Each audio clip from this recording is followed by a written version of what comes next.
Bienvenue au Salon des entrepreneurs de Lyon, édition 2013. Donc, j'ai le plaisir d'accueillir Adrien Aumont. Adrien, vous êtes le cofondateur de KissKissBankBank, une plateforme de financement participatif dont on parle beaucoup en ce moment. Vous venez aussi de lancer une nouvelle plateforme, Hello Merci. Est-ce que vous pouvez nous présenter votre activité? Comment ça marche? Bonjour à tous. Alors, je vais vous présenter KissKissBankBank puisque nous venons d'avoir 3 ans. KissKissBankBank est une plateforme de crowdfunding généraliste pour des projets créatifs et innovants sur le modèle de ce qu'on appelle le rewards based ou le modèle du don contre don. C'est-à-dire qu'on finance ces projets et en échange de ce financement, on donne à nos contributeurs des contreparties liées au projet, créant un lien émotionnel avec le projet et créant un lien social avec les contributeurs, puisqu'il n'est ici aucunement question de dividendes. Donc on donne à un projet et on reçoit des choses qui sont liées à cette initiative.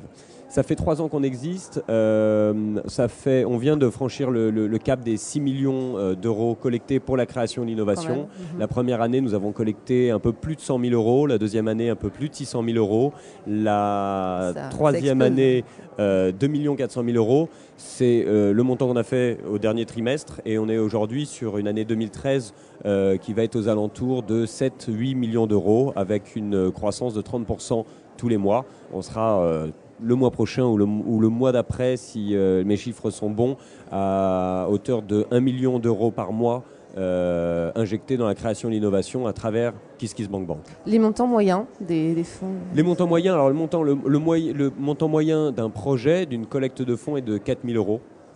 Et le montant moyen du soutien au projet est de 50 euros. Okay. Voilà. Et le taux de réussite est de 62%, puisque je n'ai pas rappelé cette règle, mais on est sur une règle du tout ou rien. C'est-à-dire que vous fixez un objectif financier, et si vous n'atteignez pas cet objectif financier, l'argent est rendu dans la seconde à vos contributeurs, et vous ne bénéficiez pas de l'argent levé. Donc un vrai renouveau dans le monde du financement.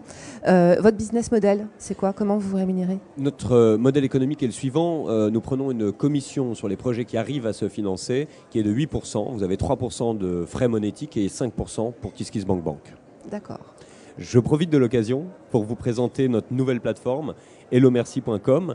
Nous avons monté hellomercy.com car beaucoup de projets sur KissKissBankBank qui nous étaient soumis à notre modération étaient refusés parce que ces projets n'étaient ni créatifs ni innovants.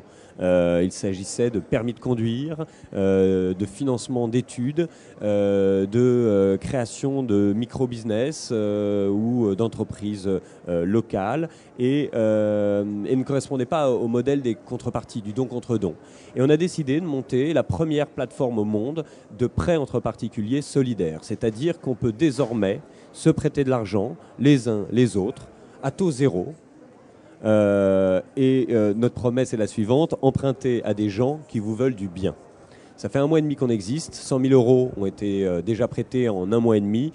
Plus de 45 projets ont été présentés sur Hello Merci. 15 d'entre eux se sont financés et il n'y a que 4 projets qui n'ont pas réussi à se financer sur ces 45. Donc on est sur même des taux de réussite bien plus élevés actuellement que sur KissKissBankBank. Donc tout ça est très prometteur.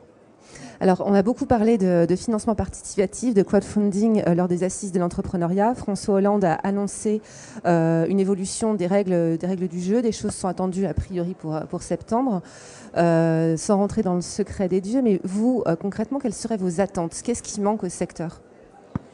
Écoutez, nous, ce qu'on souhaite, c'est d'officialiser ce secteur. C'est presque une reconnaissance, ce qu'on souhaite. Néanmoins, nous souhaitons un cadre législatif, mais nous ne souhaitons pas brider cet élan. Et cet élan qui, je le rappelle, a de très très belles projections devant lui, puisque sur l'année 2013, les objectifs du marché sont à peu près à hauteur de 5 milliards de dollars à travers le monde. Ils étaient de 2,5 milliards de dollars l'année précédente, et Forbes vient de sortir une étude qui nous projette en 2020 sur un marché qui représenterait, je crois que c'est 1000 milliards de dollars. C'est des chiffres qui me dépassent presque. Et donc, il est nécessaire aujourd'hui de définir un cadre en France, mais il est nécessaire de définir un cadre au niveau de l'Europe. Et nous travaillons dans ce sens avec le gouvernement, nous travaillons sous l'impulsion de l'Élysée, avec le gouvernement, avec les autorités de régulation qui sont l'ACP et l'AMF, d'un point de vue national, et nous travaillons aussi d'un point de vue européen avec Michel Barnier qui a lancé toute une mission afin de définir un guide pour aider les 27 pays à définir leur propre cadre avant que la législation puisse remonter au niveau européen et que tout ça puisse être défini et gravé dans le marbre. On suivra ça de très près, on en reparlera ensemble. Pour terminer, peut-être si vous aviez des conseils à donner à des créateurs d'entreprises qui veulent financer leurs projets via ce type de plateforme. Qu'est-ce qu'il faut faire? Quelles sont les erreurs à ne pas commettre? Alors, je vais donner des conseils à des créateurs d'entreprises, mais je vais donner des conseils aussi à des particuliers. Beaucoup de particuliers utilisent nos plateformes et je vais donner aussi des conseils aux associations et aux fondations, puisque tout le monde peut utiliser nos plateformes. Alors, le conseil, la première chose, la première erreur, c'est de croire qu'en mettant son projet sur une plateforme de crowdfunding, l'argent va venir des quatre coins du web ou tomber du ciel. C'est pas un tour de magie, sinon on ne se poserait pas toutes ces questions sur le financement. Faire le buzz un peu. Et donc il faut faire le buzz. Et faire le buzz, c'est plus technique qu'un simple tour de magie. Et il s'agit de comprendre quelle est sa communauté, comment elle est structurée et comment je mobilise mon premier cercle, des proches, un deuxième cercle, des amis d'amis, et un troisième cercle qui est potentiellement le plus vertueux et qui peut nous emmener à collecter beaucoup d'argent, qui est une communauté d'intérêt, une communauté de liens culturels.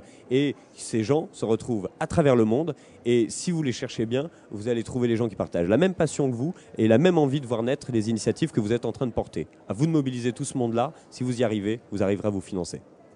Très bien. Eh bien, écoutez, on se retrouve très bientôt pour parler du financement participatif et de son futur. Au revoir. Merci beaucoup.